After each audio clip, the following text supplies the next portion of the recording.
Sometimes it seems like the harder I try, the worse it gets. We then began to talk about some of the principles that could be applied in his relationship with his son. We talked about trustworthiness. If you want to build a trusting relationship, be trustworthy. Make and keep commitments. Be loyal to those not present. We talked about empathy. Seek first to understand. Give respect. He began to realize that no matter how desperately he wanted to help his son, his efforts would never be effective as long as he was building the relationship on the illusion that he could control him with good intent, not on the reality that he could release him with principle-centered leadership and love. Often in a seminar situation, people choose a business instead of a family role. Most have an immediate sense of what they feel they should do. Increase sales 5% this month. Reduce operating costs 3% by the end of the quarter. Improve office morale. But when we go through the why process, the motivations people recognize at first are usually negative, economic, extrinsically focused, or urgent. If I don't do it, I'm going to lose my job. If I don't accomplish it, I'm going to lose credibility and I'll feel terrible. We have a real problem here that has to be fixed before it spreads. As we press for deeper answers, we often begin to hear a different story. If I do it, I'm going to feel like I really did my job and earned my pay. I enjoy feeling like I did something and provided a quality service to the customer. I really care about trying to make this world a better place. Many businesses are so focused on the economic or physical dimension that they never tap into the deeper motivations. They fail to recognize or address social, mental, and spiritual needs. They don't let people connect naturally with what they feel in their hearts, their need to love, to learn, to live for something higher than self. And yet this connection is the very source of the energy, the creativity, the loyalty employers seek. When we get to the how, people who choose a business role usually think they just have to gut it out. I just have to get in there and do it. Have you tried that before? Yes. Did it work? No. We then talk together about some of the true north principles that could make a difference. We look at principles of interdependence, empathy, honesty, making and keeping commitments, building relationships. We look at principles of shared vision, win-win agreements, and systems alignment. It soon becomes apparent that knowing what to do and even deeply wanting to do it are not enough. The doing has to be based on the principles that create quality of life. Doing the right thing for the right reason in the right way is the key to quality of life, and that can only come through the power of an educated conscience that aligns us with vision, mission, and true north. Self-awareness empowers us to build integrity. Our trustworthiness is only as high as the balance in our personal integrity account.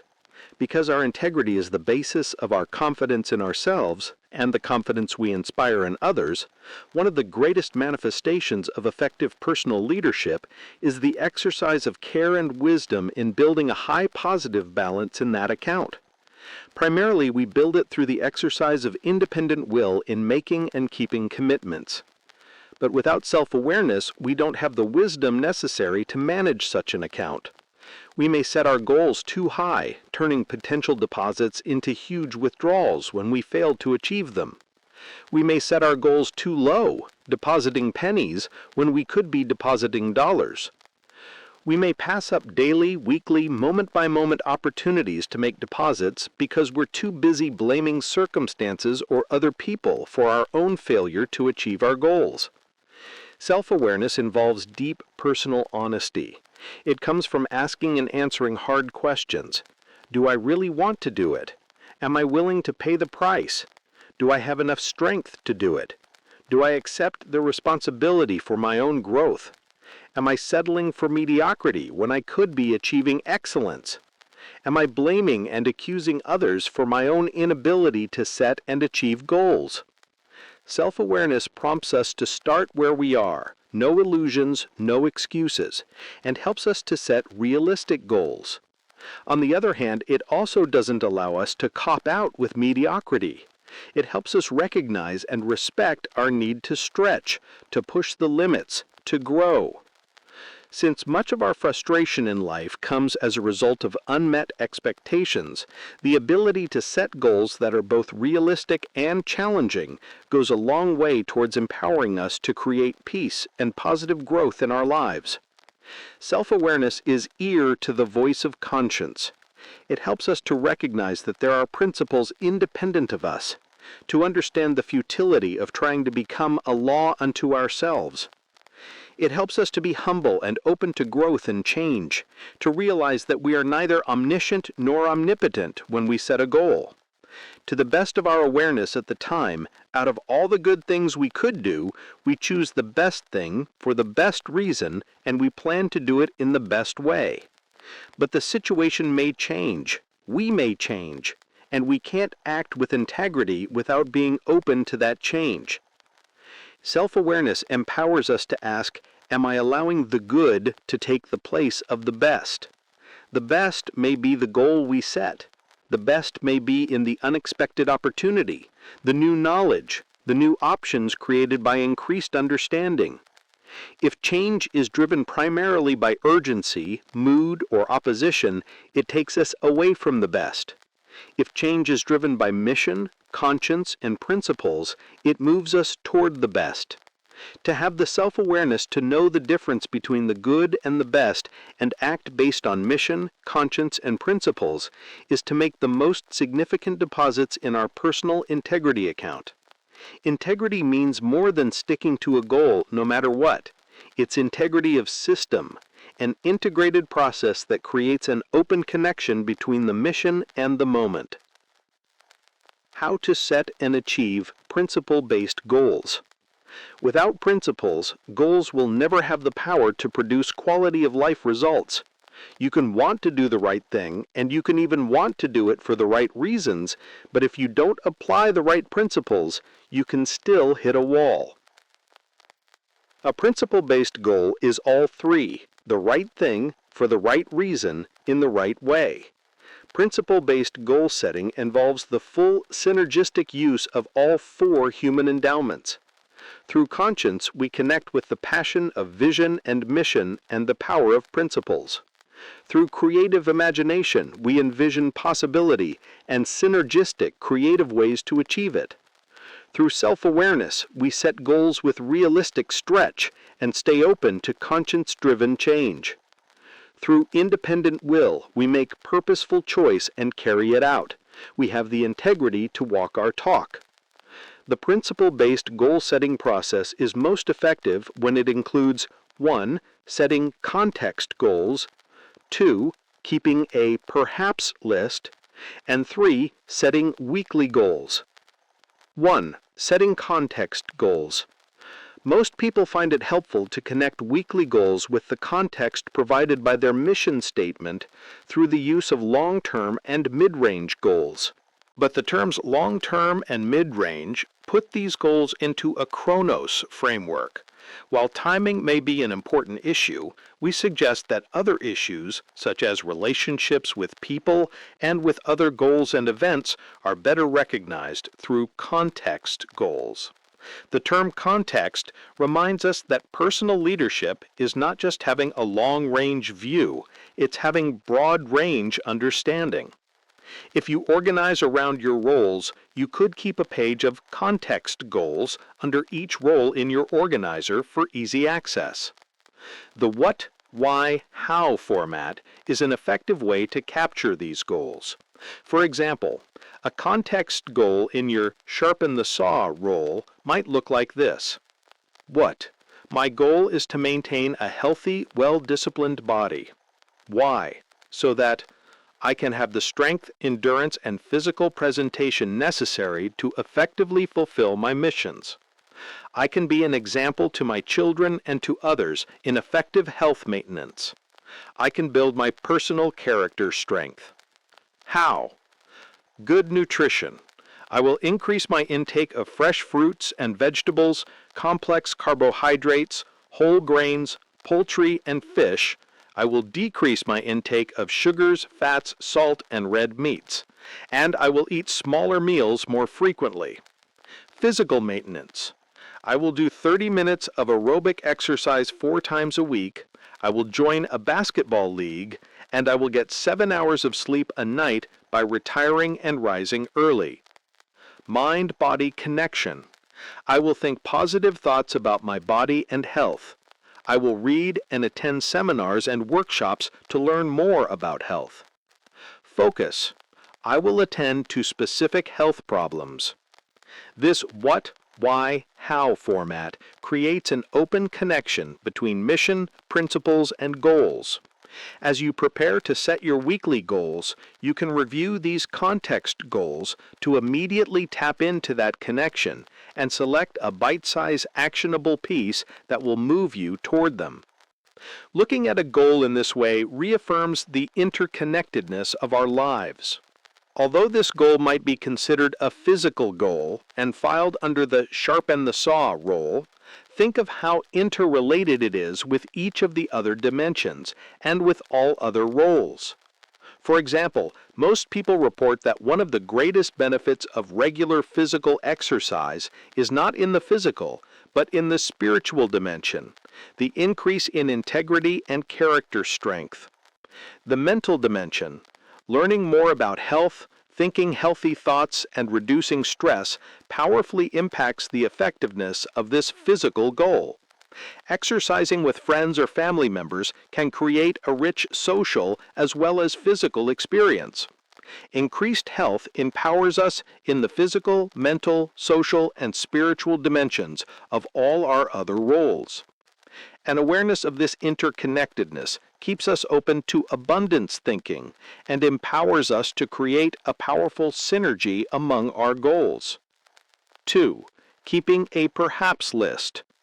One problem we have in dealing with goals is that often we read a book, attend a seminar, or have a conversation with someone and come away from the experience with an idea of something we really want to do.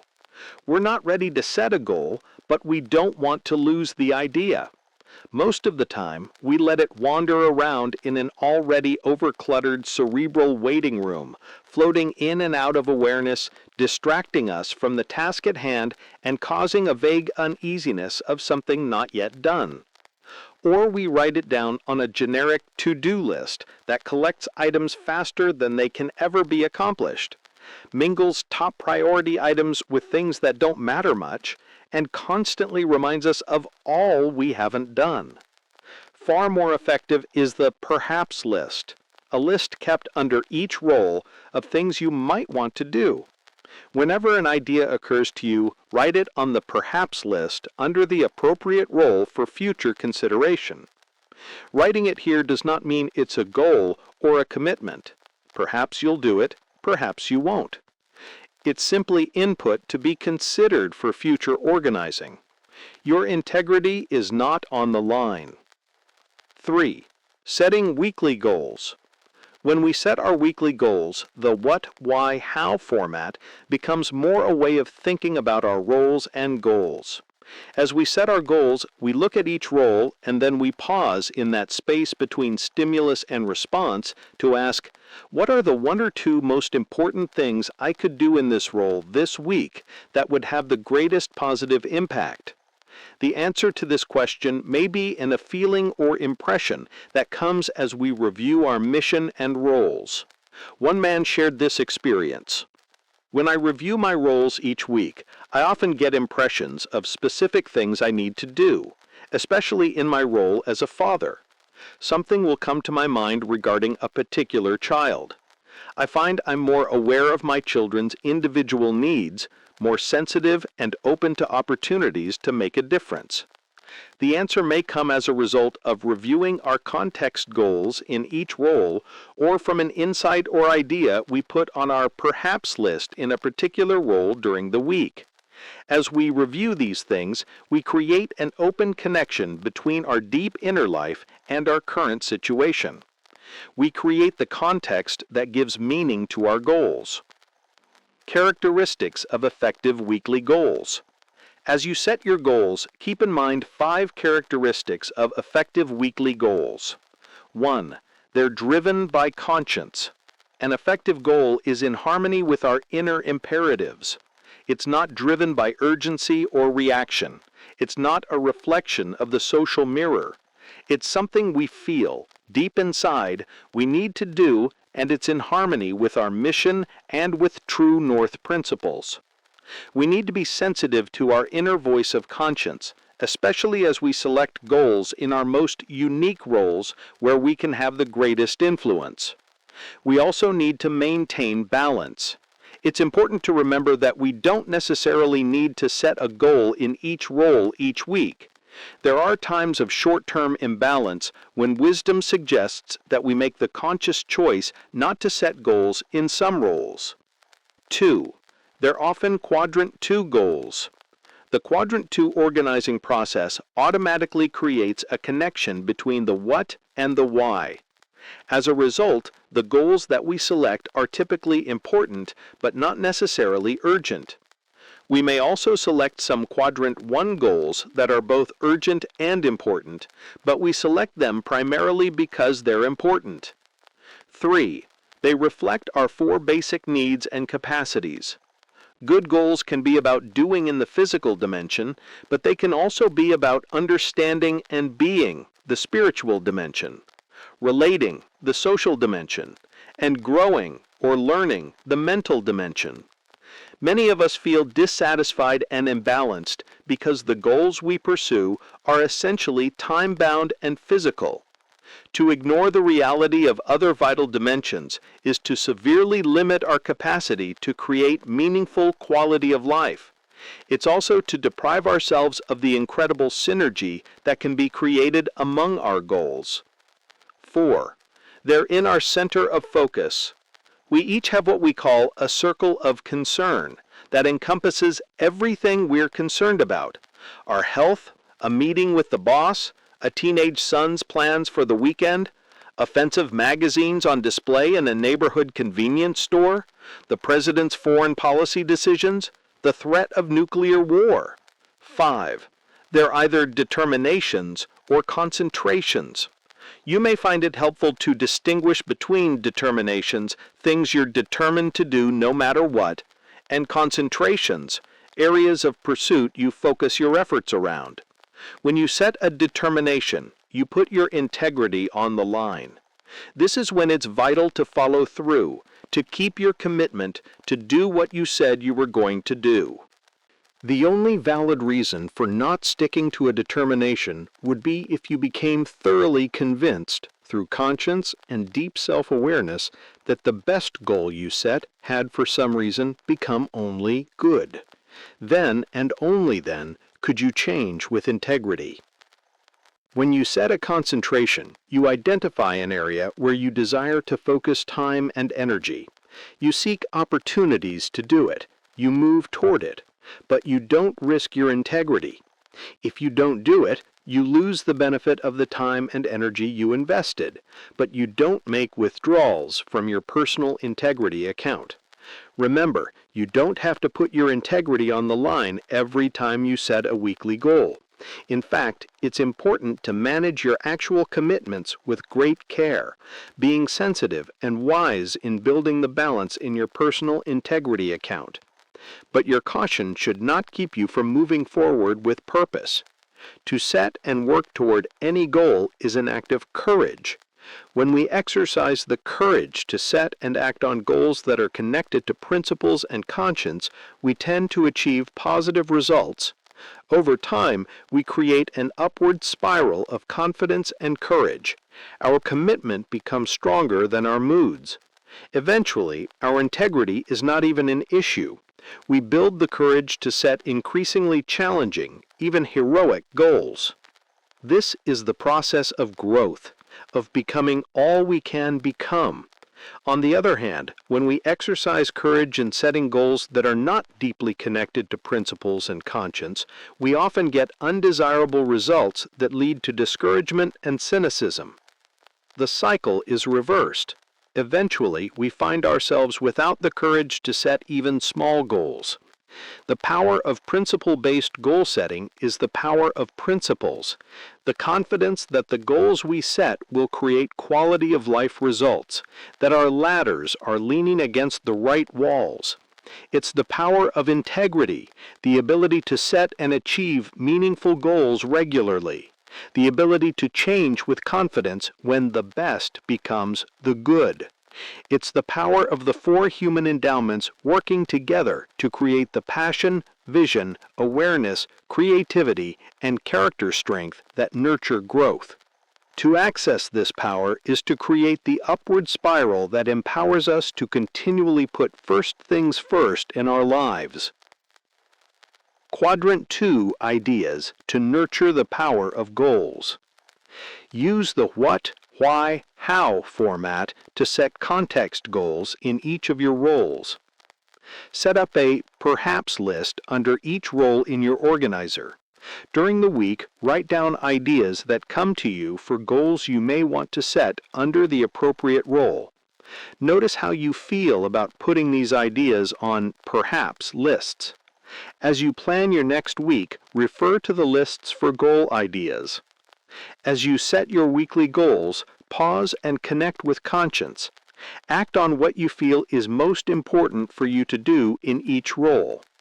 Think about how you're using each of your endowments as you set and achieve goals for the week. Identify each of your goals for the week as a determination or concentration. At the end of the week, analyze how this differentiation affected your attitude toward the goal, your progress in achieving it, and the balance in your personal integrity account. We also have another circle that usually falls within this circle of concern, called the circle of influence. This circle defines the area of concern where we can actually make a difference. We may not be able to influence the president's foreign policy decisions or the threat of nuclear war, but we can do something about our health. We may also be able to influence our son's weekend plans or the neighborhood store's magazine display. But the most effective use of our time and energy is generally in a third circle, the center of focus. In this circle are the things we're concerned about that are within our ability to influence, that are aligned with our mission, and are timely. To spend time and effort in any other circle diminishes our effectiveness. When we operate in our circle of concern, we basically waste effort on things we have no ability to control or affect. When we operate within our circle of influence, we do some good, but what we do may be at the expense of something better. When we set and achieve goals that are in our center of focus, we maximize the use of our time and effort. Interestingly, we find that as we do this over time, our circle of influence automatically increases. We find positive ways to influence more people and circumstances. The perspective of the week. Professional photographers work with a variety of lenses. They use ultra-wide-angle and wide-angle lenses to capture the big picture. They use a telephone lens to bring an object closer. They use a normal lens to capture the view that most closely resembles what's seen by the human eye. They use a micro lens for close-up work. Part of their expertise is knowing when to use each lens to create the desired result. Like the photographer, part of our expertise in personal leadership is knowing when to focus in the most effective way. Most time management tools and techniques focus on daily planning, and there seems to be good rationale for the focus. The day is the smallest complete natural unit of time. The sun rises and sets, and we face a new agenda every 24 hours. We can plan the day, set daily goals, schedule appointments, and prioritize activities. And when one day is over, we can take what's left and plan, schedule, and prioritize it all over again tomorrow. Nothing gets lost in the cracks. But the problem with focusing on daily planning is that it's like trying to walk down the street while looking through the telephone lens of a camera. It keeps us focused on what's right in front of us, what's pressing, proximate, and urgent. So we're essentially into prioritizing crises. While the objective of most daily planning approaches is to help us put first things first, the reality is that daily planning keeps us focused on doing urgent things first. The perspective is insufficient to accomplish the result. Of course, we can't just be focused on the big picture either. If we don't translate vision into action, we lose touch with reality, become idealistic dreamers, and lose credibility with ourselves and with others. So how do we resolve this dilemma and keep things in focus and in perspective? The perspective of the week creates a synergistic third alternative solution that links the big picture to the day in a balanced, realistic way. Because it creates these vital connections, the week becomes the normal lens that gives the most accurate perspective for creating a balanced quality life. 3 operating perspectives. The week represents a complete patch in the fabric of life. It has the workdays, evenings, the weekend. It's close enough to be highly relevant, but distant enough to provide context and perspective. It's the international standard. Many business, education, government, and other facets of society operate within the framework of the week. In addition, the week provides us with 3 useful operating perspectives: balanced renewal, whole parts whole, and content in context. 1. Balanced renewal. The perspective of the week prompts us to plan for renewal, a time for recreation and reflection weekly and daily. Weekly renewal. Weekly renewal. Most cultures support the notion of weekly renewal. The Judeo-Christian world, for example, honors a weekly Sabbath, 1 day in 7 expressly devoted to reflection and recommitment. The academic world expands this concept to include the sabbatical, the 1 year in 7 devoted to the personal development of the instructor. The most common examples of weekly renewal are found in weekend activities that may include recreational sports or social events with family and friends. Quadrant 2 organizing helps us to make weekly renewal part of a balanced lifestyle. Instead of living day after day pressed up against the urgent until we feel we have to break out and escape to Quadrant 4, we can proactively plan genuine recreation and renewal as a needed change of pace between creative periods. Renewal is not mindless, purposeless escape activity. It includes such valuable Quadrant 2 activities as building, repairing, or renewing relationships with family and friends, recommitting to deep values through religious activities, restoring energy through rest and recreation, developing talents through special interests and hobbies, contributing through community service. Experience teaches us the immense value of weekly renewal.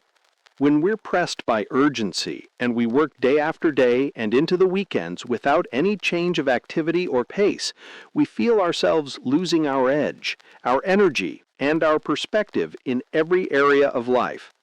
It's like reading a run-on sentence that goes on for pages without a comma or period, or like listening to a piece of music without any phrasing.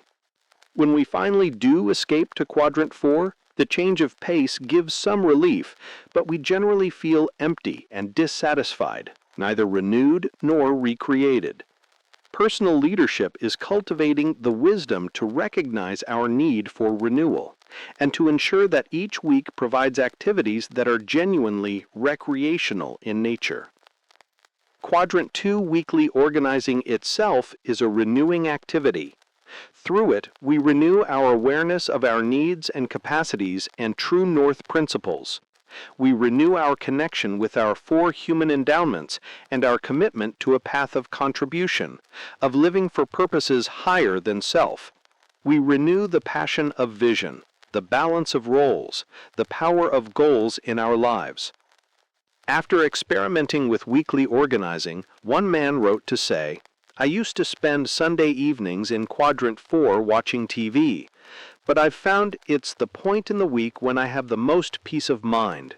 I've attended church services, I've spent time with my family. That creates an excellent frame of mind for reviewing my mission, roles, and goals. So I now block out time on Sunday evenings to plan the upcoming week. Some people prefer to organize on Friday afternoon before they leave the office. Others prefer Sunday morning or first thing Monday morning. The important thing is to do it when you can be alone to connect with your deep inner life. Without regular renewal, people are generally pushed in other directions. Instead of acting, they're constantly being acted upon. 2. Whole parts whole. As we review our mission statement, we see the whole, the big picture, the end in mind, the meaning in what we do. But to get lost in the whole is to become an idealistic dreamer. So we then move to the parts, our roles and goals. We take a close-up look at each part of our lives, but to get lost in the parts is to make our life more mechanical, compartmentalized, or fragmented. So, as part of the process, we bring them together again into the whole, marrying the strengths of both perspectives through the normal lens of weekly organizing. As we bring them together, we can see the interrelatedness of the parts. We see how each part of life, work, family, personal development, community activity, empowers us to contribute and fulfill our mission. We see how each part contributes to every other part, how character and competence in any role benefit us in all roles.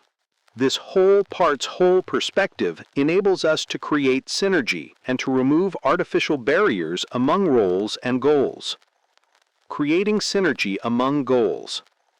Whole parts whole thinking empowers us to create synergy among roles and goals. We recognize that some activities can be combined and accomplished in ways that are actually better than if each activity were pursued separately. We also recognize that some activities should not be combined. They need exclusive focus. We can then adjust the rest of our activities with wisdom, knowing how each impacts the other. For example, as we do our weekly organizing, we might combine a parental goal to build my relationship with my son with a sharpen the saw goal to exercise my body by planning a time to take that son for a swim. We might combine a goal to learn a new language with a community service goal by volunteering to work with minority groups in need of social support. As we really begin to develop an abundance mentality, we find ways to synthesize even more goals. We could fix a gourmet meal, meet the new neighbors, and prepare for next month's service club meeting by cooking enough for 3 meals at once, serving 1 to the family, taking 1 to the new neighbors, and freeing 1 so we don't have to spend time preparing dinner on the night of the service club meeting. The possibilities are endless. There are an infinite number of ways we can create synergy in our lives that we might never see with a segmented, linear perspective.